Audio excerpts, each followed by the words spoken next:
Well, good morning. Holy moly, somebody's waiting for her bath. Good morning and welcome to Appalachia's Homestead. Guys, it is so stinking hot. Again, Patara, come January, you're gonna miss this. So we got babies and mamas eating.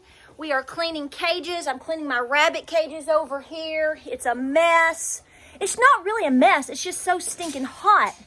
So really trying to clean, trying to sanitize, trying to keep the flies down, a lot of DE, and we're giving baths. I know. So my Bob White babies have been laying like crazy, and in fact, I have a couple that are hatching in the incubator right now. But here's the thing. A lot of people ask me about quail. You do want to have a bottom that everything falls through, but look what they do. They dust bathe in everything. They knock everything out. So I'm in here cleaning, giving fresh bedding, lots of DE.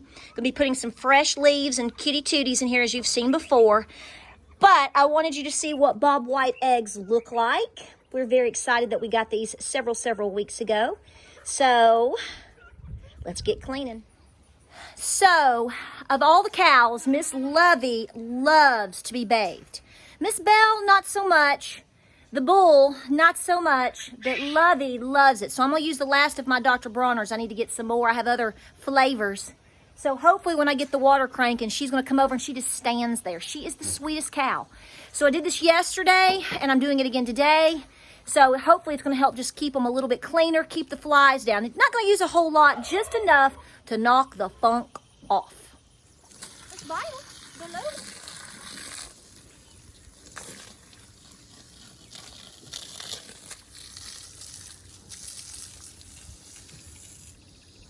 Okay. Oh, does that feel good, Mama? You hot? Here. Feel good? Where's Kyle? Look at those flies. Did you tell everybody what happened? Yes, you are the skunk hunter. So last week, a little skunk came in, was chasing Buddy, and he turned around and got it. He got sprayed too. We've handled that.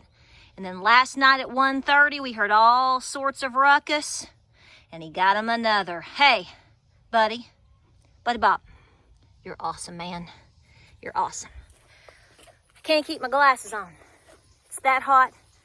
It's that gross. So I'm out here. We've watered. I'm gonna tell you what, 2020 can come to an end. This is a good year. It's an odd year. I'm ready for Christmas. I'm ready for, thumbprint cookies and some cool weather, a little bit of rain. I'll just settle for some rain. We don't have to bring Santa Claus on. We'll just have some rain, right? There's a lot of good abundance happening, but it's a lot of work too. So we're trying to really balance, trying to continue to move. We are continuing to move today. We could not get movers. I may have mentioned this before. I don't even know. We're having movers officially get like our big furniture. That's how long it has taken for us to move in this whole mess since March. For real. So it actually wasn't until August the 5th. And then they called and we moved it up to day after tomorrow. So we are scurrying. So we're watering and trying to do everything here and continue to move in. Yes, it is a fact. I'm sleeping on a mattress on the floor. It's okay. Learning to rough it. So water, water, water. I'm going to continue to get tomatoes and different things like that. My carrots, I can't believe my little carrots are doing this good. That is I thought of all the things that would never make it, I thought it'd be my carrots. So water, water, water. I'm still trying to get wood chips here. There's a company here that does it, but they only deliver when they're in the area, so to speak.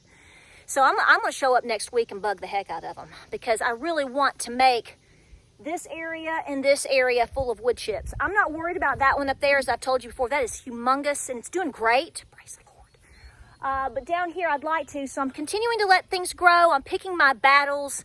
You know, some weeds are here, some weeds are there. Just trying to stretch my situation. I am going to be hitting some farmers markets. I know this is awful.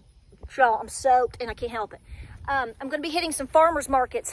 Do that, because let me tell you, if you really get into a distress situation with your gardens right now, it's a good time. Go support those that, you know, that are selling their items. Take advantage of that, because a lot of times you get really good deals, like huge boxes of potatoes for like $10 and tomatoes and things like that. Folks, there's no shame in that game, okay? You know, the whole idea that you are 100% self-reliant just on your property alone, guys, that hasn't happened since like 1872, and even then, it didn't happen then either. If nobody's told you, I'll tell you. So the blueberries are about spent. We're at the very tail end of it. I'm going to grab them, and I don't know, I may eat them, stick them in the freezer. You know, some of them aren't going to really fully take on. It's just gotten too hot and they're starting to dry up, but we'll get whatever we can get. Nonetheless, I love them. These are like my favorite things ever.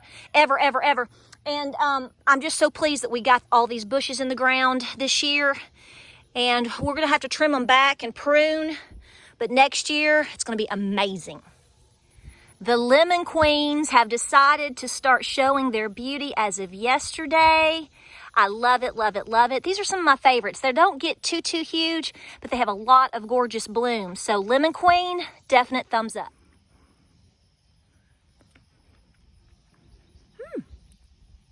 I thought that'd taste like a rock. That's pretty good. That's pretty good.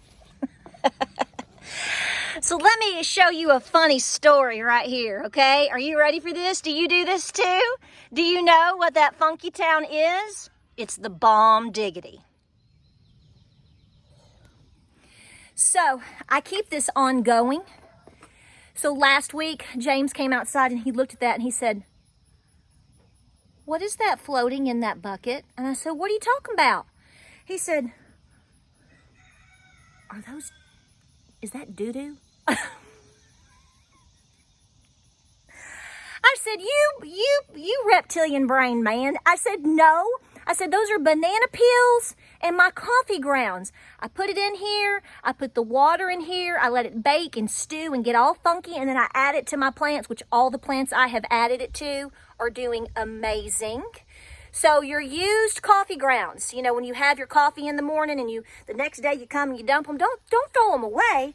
Dump them in a bucket. Try to keep them. Compost them. Use them in your gardens.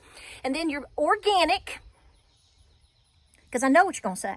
I know what you're going to tell me. Yes, they are organic. Organic bananas, the peels, you put them in there. You just let it stew and fester. It's like being in an 18th century tavern. You know, you're like the long hunter that's come into the tavern and you're going to the stove and you get some of that stew. They let you eat. You know, that stew's been sitting there cooking for about a month and they just keep adding stuff every day. Same idea, but your plants love it. Do it.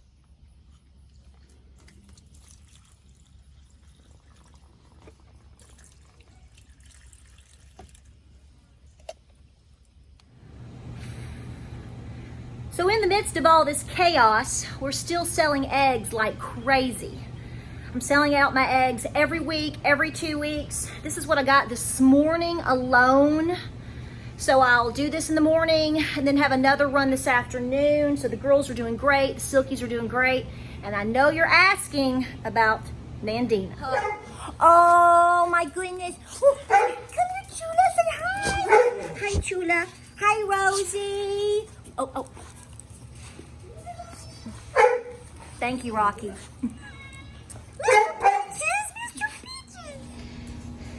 Say hi to everybody. Say hello. Cora, that's enough. Say hi. Say, I live with the puppies. I'm a puppy dog. I'm a puppy cat. aren't you? Look at him. He is a savage. He's gonna eat that's dog food. See? Mr. Peaches thinks he's one of the puppies.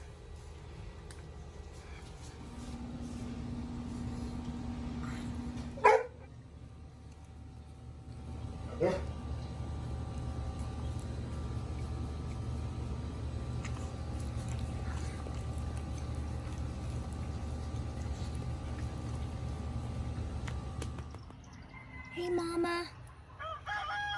Hey, Mama. Okay, guys, so here's the update on Nandina so far. So far, I have left her. I know you're like, that goes against everything you've ever told me, Patara. Yeah, I know. I've never done this before. I usually keep my broodies very separate, but again, like I told you, I've never had a sapphire gem go broody, much less sitting on 15 to 20 eggs. It's very difficult to get back there to get her, and when you do, she stresses out. I'm afraid she's going to abandon the clutch or totally freak out and break eggs. It's difficult to get her, so James and I talked about it, and we have decided, at least for now, to leave her. We're checking her about 10 times a day, and I'm not joking. I come off the porch and just look straight down, way down here, and see her. We are keeping her with food and water right here. She is coming out once early in the day, kind of sort of to eat. But usually when you come over here, she's on the eggs. So she's very committed, which is a great thing. I'm leaving the dogs out at night, which is why you're seeing Buddy with the skunks, and we're sleep deprived. So we're alerted to everything. So I'm playing this by ear right now.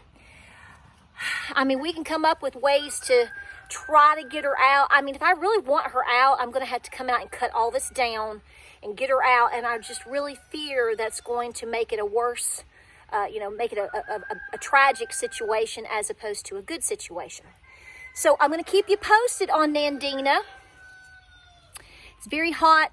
Plus, also, folks, I think there's a chance that there might be a little bit of poison ivy back there. And, folks, I don't need to be going to clinics for steroid shots right now because I'm so allergic. So, being very careful, being very diligent and watching. She's safe right now. She's right here off the porch. So, we're going to keep you posted. Hopefully, we'll have babies. So, I'm going to kind of let them do their thing. And then I'm going to make a move. So, I'm kind of waiting to see babies is what I'm doing at this point. So, fingers crossed. What do you think? And tomorrow, hopefully I'll get to film. It's a very special day tomorrow on the homestead. Somebody is turning 50. We'll see you then. We'll see you on the next video.